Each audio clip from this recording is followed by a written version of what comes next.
Buenos días, hermanos, hermanas. Señor les bendiga. Una oportunidad más para alabar al Señor hemos tenido en esta mañana. Y también el Señor nos pone en estos, diría, santos aprietos, ¿no? De compartir la palabra. Así que lo vamos a hacer confiando en que el Señor es el que habla a través de nuestras bocas. Amén. Les invito a abrir las Escrituras en la carta de Romanos, capítulo 8, versículo 28 al 30.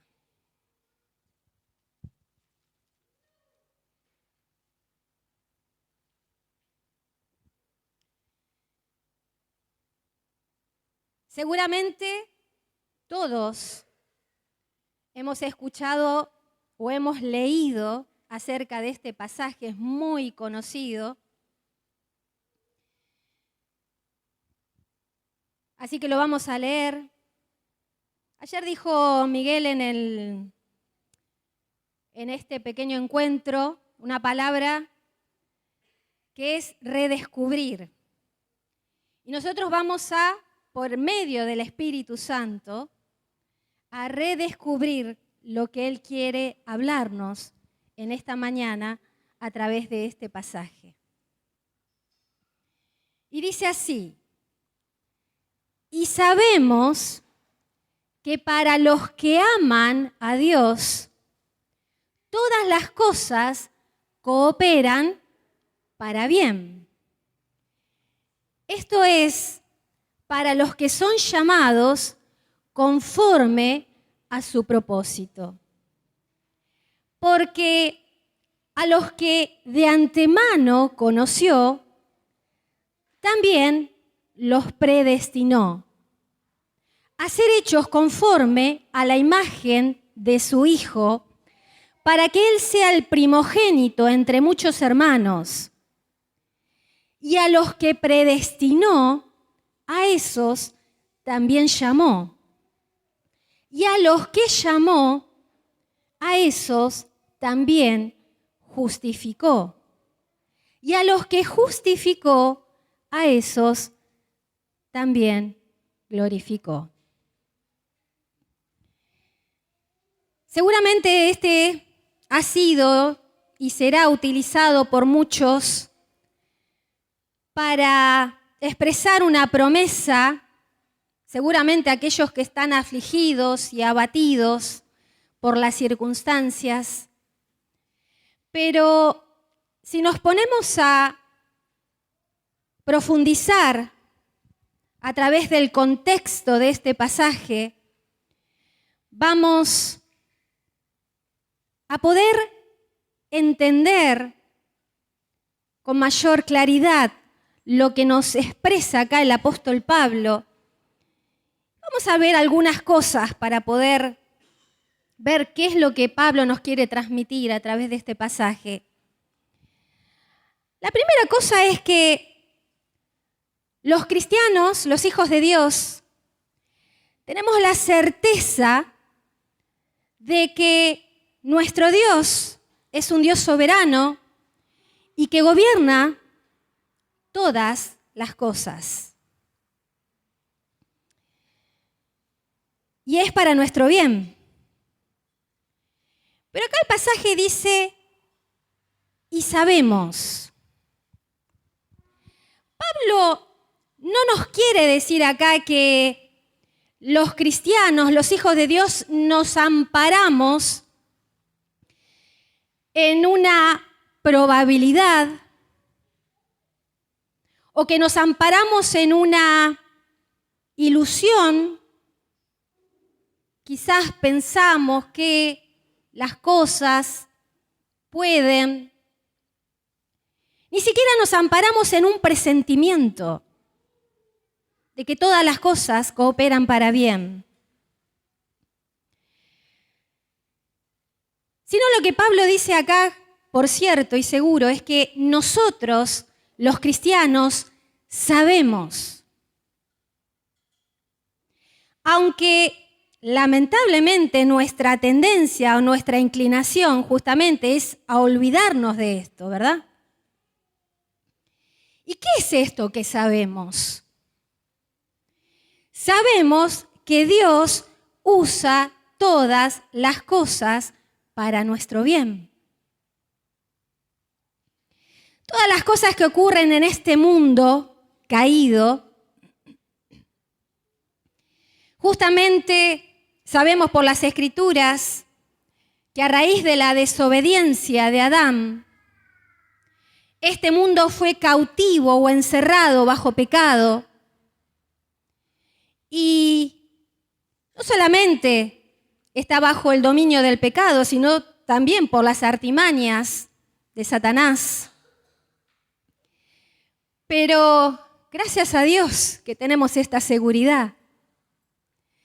Y sabemos que Dios es soberano y que Dios tiene control de todas las cosas. ¿Y sabe qué? También tiene control del pecado mío y del pecado de los otros. Y justamente porque estamos en un mundo caído, dice la palabra del Señor a través de Pablo, nuestro espíritu gime junto con la creación, para que justamente, esperando ansiosos la venida del Señor, ocurra la restauración de todas las cosas. Pero, y hay un pero precioso, sabemos y tenemos certeza y seguridad que Dios gobierna y está en control, hermanos.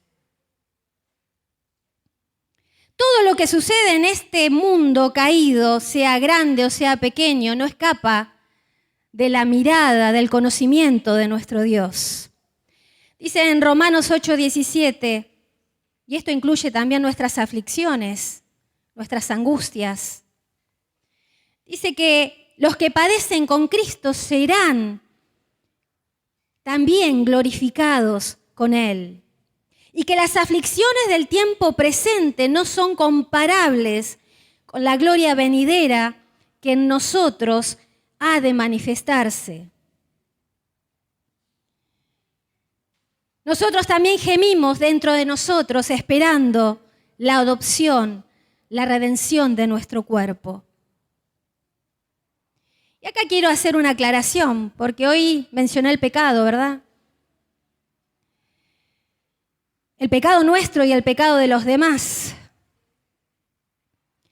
Y al saber que Dios es soberano y está al control de todo, por esta razón no tenemos que tomar con ligereza nuestro propio pecado, y mucho menos de aquel que no tenemos control, el pecado de los demás, ¿verdad?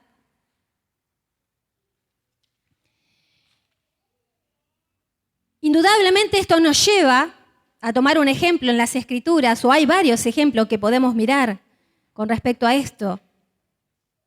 Si recordamos la historia de José, ¿se acuerda en Egipto? El pecado de sus hermanos fue la envidia y cometieron contra él un hecho pecaminoso. Lo vendieron como esclavo a unos mercaderes que iban a Egipto.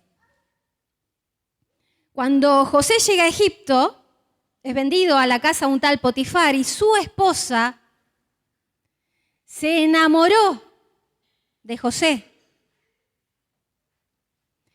Y esto también era pecado porque estaba casada. Y cometió un acto pecaminoso, quiso que José se acostara con ella. Y cuando José no lo hizo, lo que hizo es acusarlo falsamente de querer abusar de ella. Un acto pecaminoso que se cometió en contra de un hijo de Dios. Pero tanto los hermanos de José como esta señora fueron responsables de su maldad, de su pecado. Pero ¿saben lo que dijo José al final de la historia?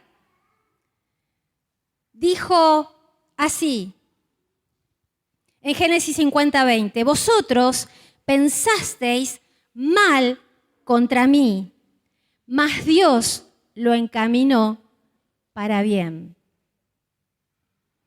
Por supuesto que José sufrió. No vamos a minimizar el sufrimiento que otros, por sus actos pecaminosos, hacen contra nosotros. No somos inmunes a estas cosas, ¿verdad? ¿Quién no sufrió un robo, no? Son cosas que se cometen en contra de los hijos de Dios, pero, gracias a Dios, no sabemos, no lo entendemos. Es un misterio. Pero todas estas cosas también cooperan para el bien de nuestras vidas. Porque Dios es soberano y nada se escapa de su control. Y si queremos por ahí decir, bueno, José, también podemos mirar el pecado mayor que se cometió contra el Hijo de Dios. Su condena y ejecución justamente fue uno de los pecados más grandes cometidos contra alguien en toda la historia de la humanidad. ¿Y saben lo que pensó la iglesia, nuestros hermanos del primer siglo con respecto a este hecho? Dice en Hechos 4:27, ellos estaban juntos orando, pidiendo valor al Señor. Pedro y Juan habían sido liberados sobrenaturalmente de la cárcel y empezaron a orar por fortaleza y valor. Y en eso que oraban ellos dijeron, porque verdaderamente se unieron en esta ciudad contra tu santo Hijo Jesús, ¿a quién ungiste? Herodes y Poncio Pilato con los gentiles y el pueblo de Israel, para hacer cuanto tu mano y tu consejo habían antes determinado que sucediera.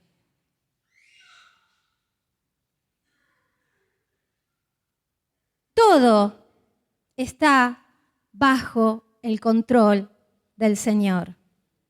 Aunque pareciera que cuando nos pasan las cosas y pasamos por ese apriete, esa angustia, esa aflicción, esa enfermedad, pensamos que el Señor no se enteró. Y quizás hablo de lo que más me toca a mí, ¿no? Que es cosas que uno padece en su cuerpo y que no quiere tener, porque no las queremos tener, las enfermedades. Que nos afligen y nos angustian. Decimos, Señor, pero ¿por qué yo tengo que pasar esto, no? Y sin embargo, el Señor, por lo que dice su palabra en su misterio, tiene un propósito con todo esto. Ya lo vamos a leer.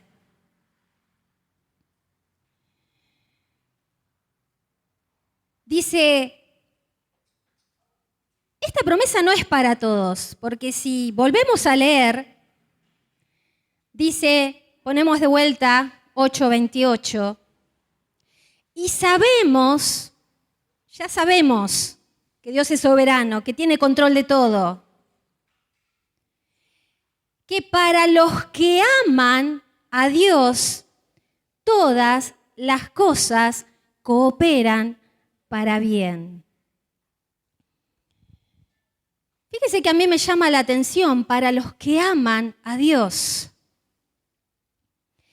Esta es la primera y única vez que el apóstol Pablo utiliza esta expresión para referirse a los verdaderos cristianos, a los hijos de Dios nacidos de nuevo, utiliza esta expresión, a los que aman a Dios. O sea que los verdaderos creyentes se distinguen porque amamos a Dios. Amamos a Dios por quién es Él. Amamos a Dios por lo que ha hecho en nosotros, por lo que hace en nosotros y por lo que hará en nosotros.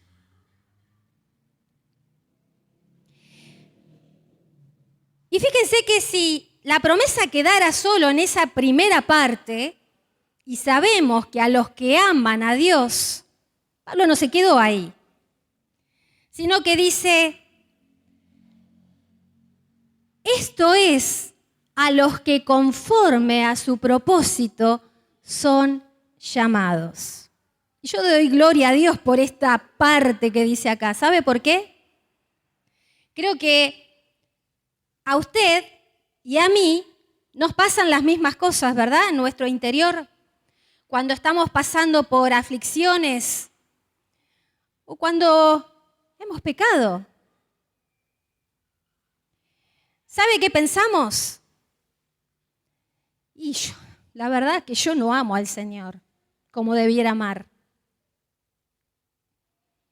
Si nos sinceramos con nosotros mismos, sabemos que nuestro amor es fluctuante y es frágil. Yo meditaba y pensaba en el apóstol Pedro. Yo estoy segura que cuando él le dijo al Señor, Señor, yo no te voy a negar. Pará, Pedro, que el diablo te ha pedido para hacer. No, pero yo no te voy a negar, Señor. Y cuando él se lo decía, le decía porque lo amaba al Señor. Y nosotros amamos al Señor, ¿verdad? Pero sabemos en nuestro interior que todavía ese amor que no es perfecto es fluctuante, es cambiante. Por eso el apóstol dice que justamente nosotros tenemos que apelar a nuestra alma, ¿no? Como muchas veces el salmista lo hacía, hablar al alma. Es verdad, Señor, yo no te amo como debería amarte. Señor, no te amamos como deberíamos amarte. Pero ¿sabe qué, hermano? Lo dice la palabra. Pero Señor, tú me llamaste con un propósito eterno. Y no depende de mi amor fluctuante. No depende de mi amor que cambia muchas veces, sino que depende de ese propósito eterno que Dios tiene para con vos y para conmigo y para con todos aquellos que han creído y han de creer por la palabra, ese propósito eterno.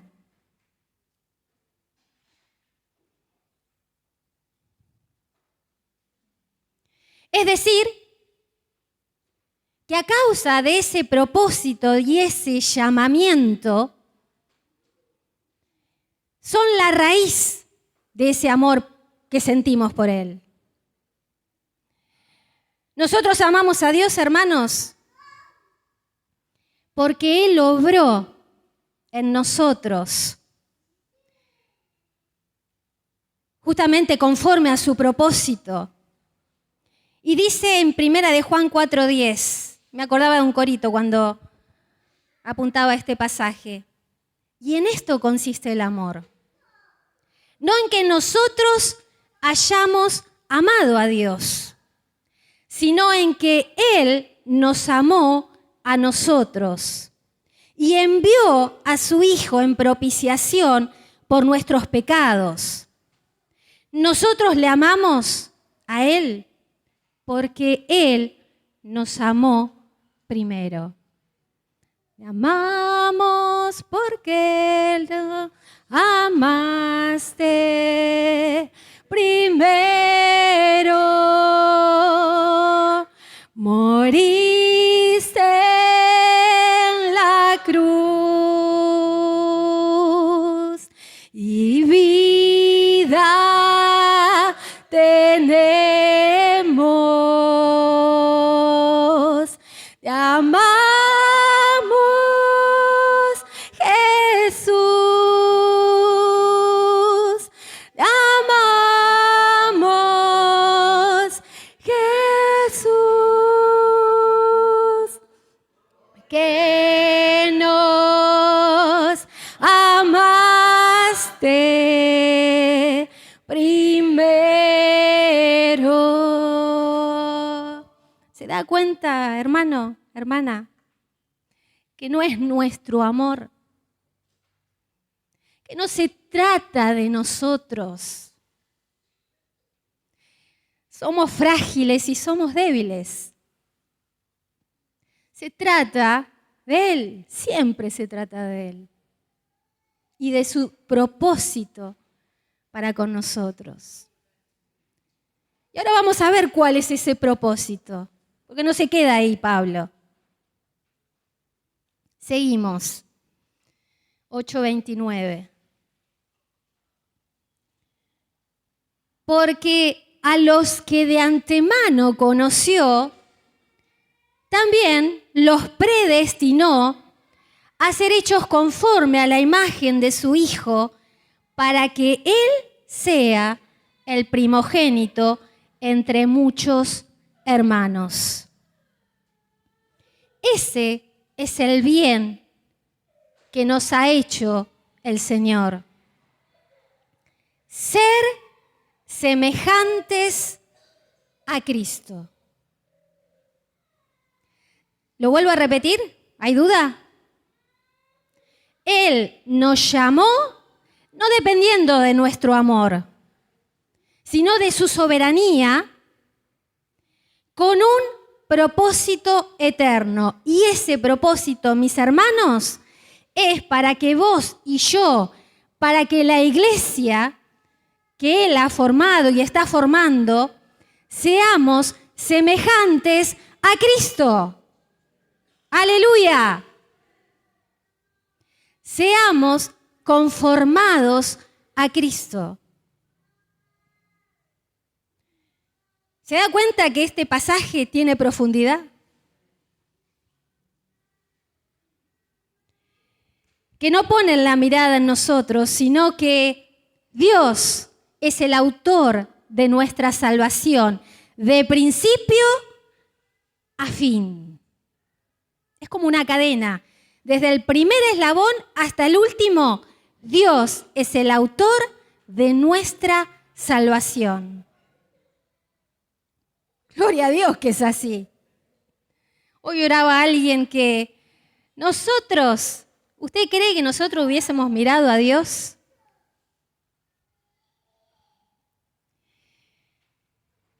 Vamos a ver lo que dice en esta expresión. Dios predestinó a los que conoció de antemano. Vamos a hacerlo muy sencillo. No quiero enredar ni entrar en muchas cosas que pueda llegar a querer confundirnos. Pero yo creo que esto es claro. La palabra de Dios es clara. Dios nos eligió, o nos conoció, de antemano.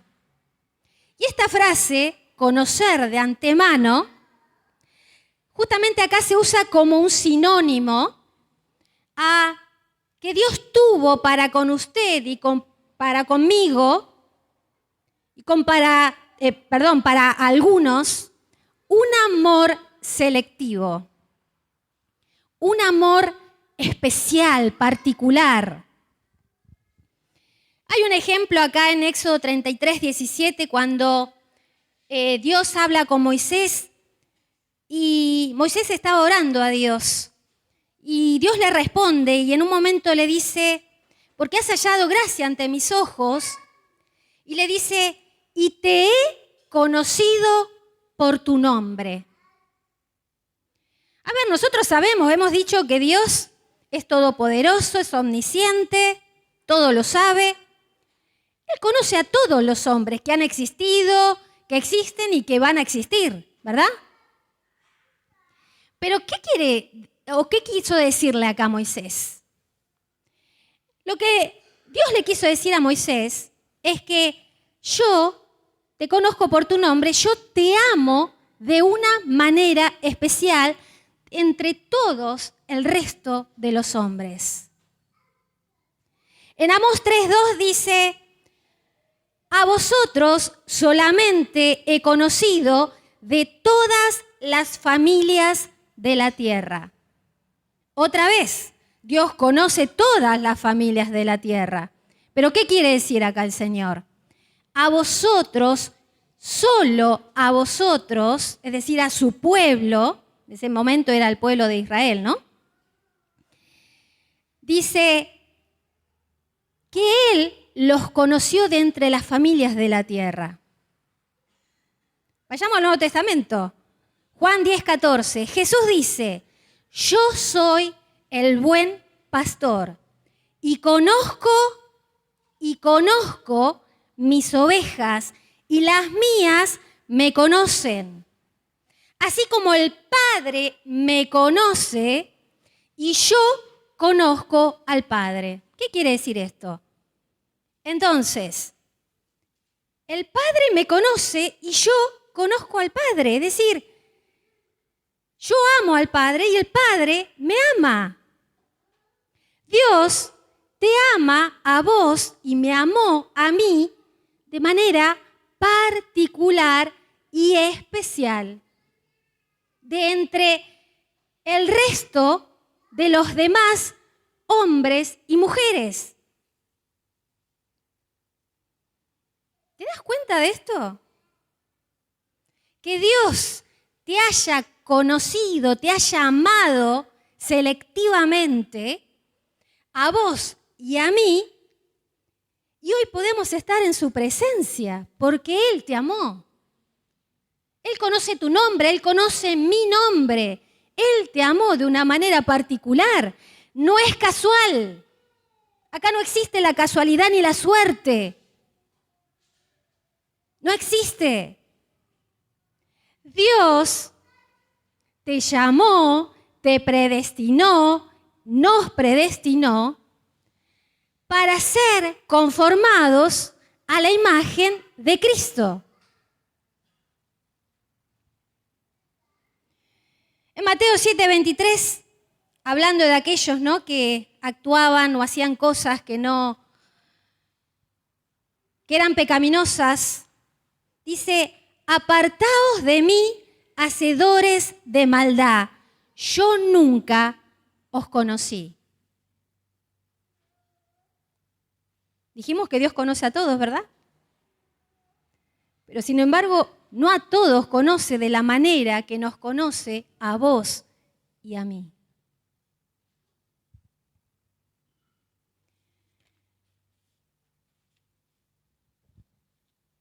Dice en Juan 10:26, pero vosotros no creéis, porque no sois de mis ovejas, como os he dicho. Mis ovejas oyen mi voz y yo las conozco, y me siguen. Y yo les doy vida eterna, y no perecerán jamás, ni nadie las arrebatará de mi mano. Mi Padre que me las dio es mayor que todos, y nadie las puede arrebatar de la mano de mi Padre. Es decir, hermanos, no llegamos a ser ovejas porque creímos en Cristo. Vuelvo a repetir, no llegamos a ser ovejas porque creímos en Cristo. Lo que Jesús quiso decir acá es que nosotros, usted y yo, creímos porque somos sus ovejas. Usted y yo creímos en Él porque somos sus ovejas. ¿Me explico?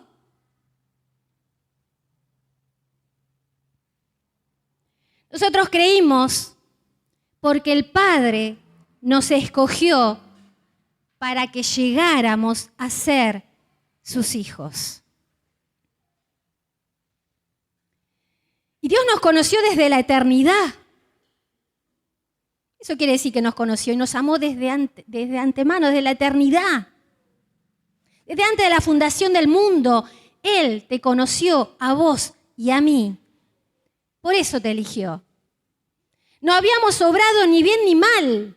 Mire si dependiera de nuestras obras, de nuestro bien obrar o mal obrar. Qué jactancia, ¿no? Para nosotros los hombres, los seres humanos.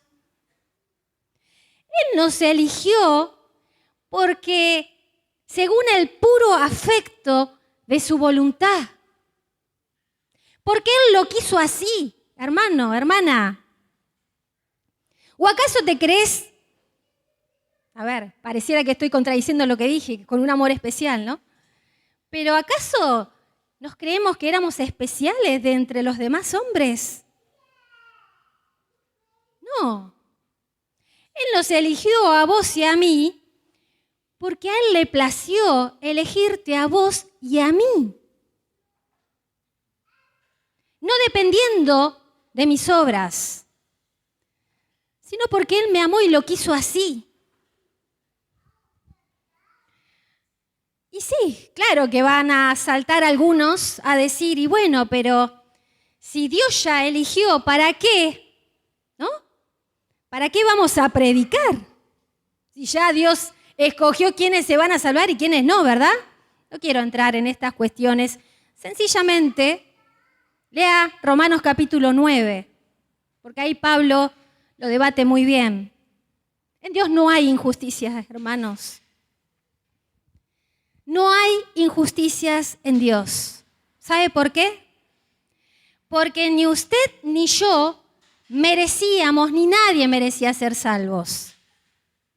Y si aún, escuche bien lo que voy a decir, y si aún Dios hubiese elegido no salvar a nadie, seguiría siendo justo. Seguiría siendo justo. Porque no merecíamos, según la justicia de Dios, no merecíamos la muerte, el infierno. Sin embargo, Dios en su compasión, en su misericordia y en el designio de su voluntad, tuvo un propósito eterno en usted y en mí para conformarme a la imagen de su Hijo Jesucristo.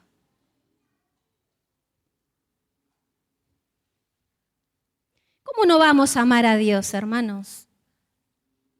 Él merece que le amemos con todo nuestro ser, nuestras fuerzas, nuestra mente, nuestro corazón.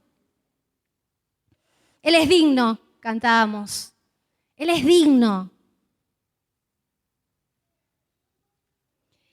¿Y sabe qué? A los que predestinó también llamó. Lo llamó a usted y me llamó a mí. ¿No se está refiriendo Pablo a ese llamamiento general que se hace a todos los hombres a través de la predicación del Evangelio? Sino que está haciendo referencia a ese llamamiento eficaz que obró que a usted y que yo respondiéramos a ese llamado del Señor en la predicación del Evangelio. Porque Él lo quiso así. Así como eligió a algunos, también eligió el medio para salvar a estos pecadores que éramos nosotros. Y lo hizo a través de la predicación del Evangelio. Y esta es nuestra responsabilidad como iglesia. Imagínense si dependiera de saber, a ver, este es elegido, le predico, este no le predico. No, hermano, no entremos en estas cuestiones. Obedezcamos a la palabra del Señor de predicar el Evangelio. Porque el apóstol Pablo dice, me es impuesta necesidad. Todo lo sufro por amor de los escogidos, para ver si puedo alcanzar a alguno, decía el apóstol Pablo. El deber de la iglesia es predicar el evangelio verdadero, de arrepentimiento, de fe, para que el pecador o los pecadores se acerquen a Cristo.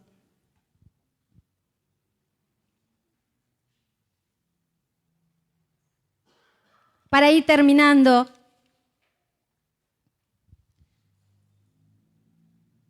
¿por qué? ¿Por qué te eligió a vos y a mí? No lo sé.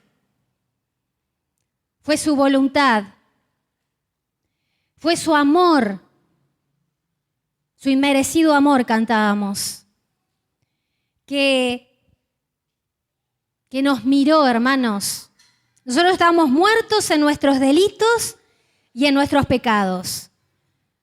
Ni siquiera lo hubiésemos mirado. Él nos miró a nosotros. Él nos conoció de antemano. Él nos predestinó. Trazó ese destino para nosotros, para ser conformados a la imagen de su Hijo. Y Él nos llamó con llamamiento santo, como dice su palabra.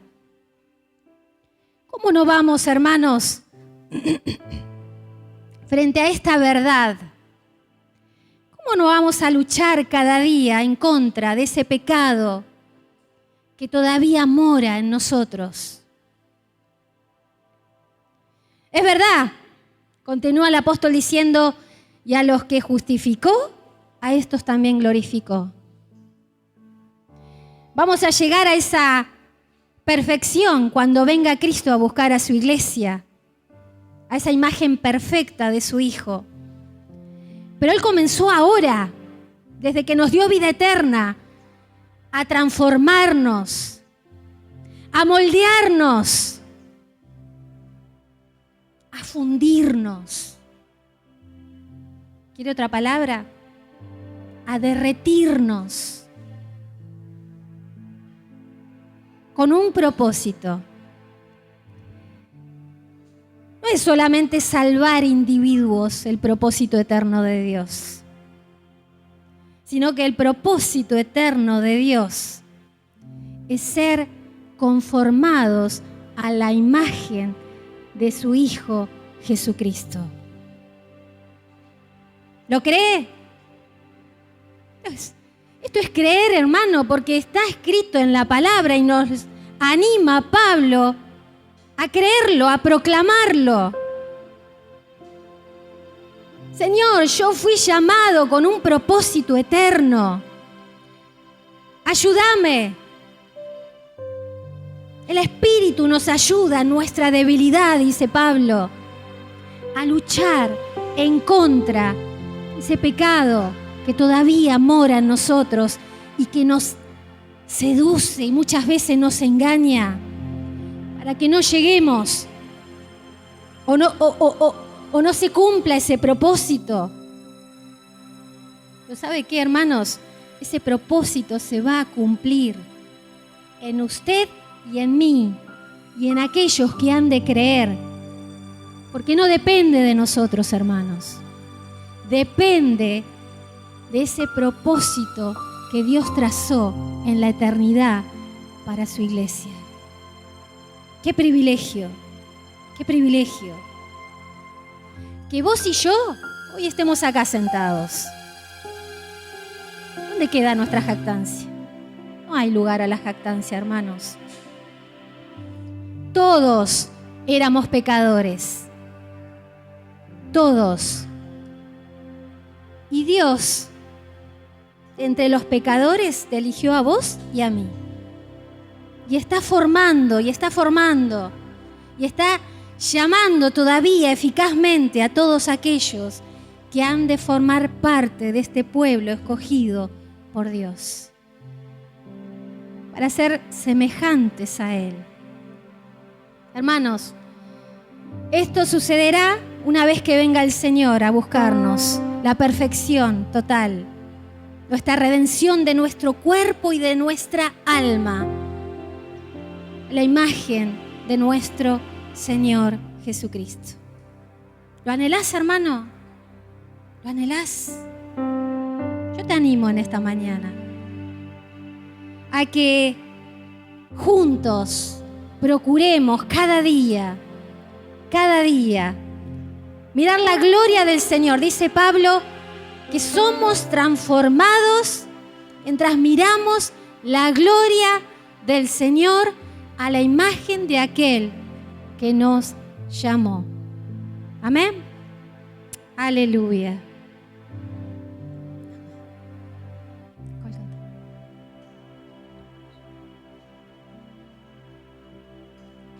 ¿Qué tal si cantamos este corito que me ayudaron a cantar para proclamarlo? Te invito a que se ponga de pie y podamos con una